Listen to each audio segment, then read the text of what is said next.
daw. Nakita ko yun. Dapat sa kuha mo man yung daw para masabi sana, daya. Dito po tayo ngayon sa Pinatubo. Pinatubo na tubig. Binabaha, hindi ka pinatubo. Atubang. Dito.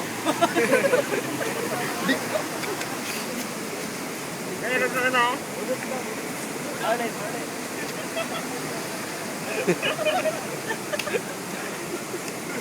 Ay, udot.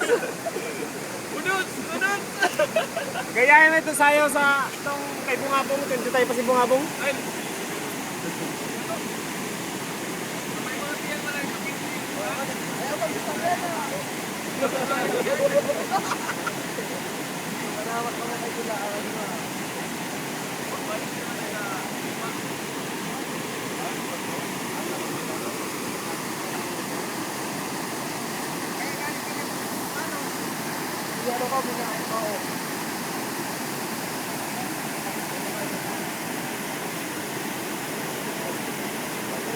Kamu dah dulu aja.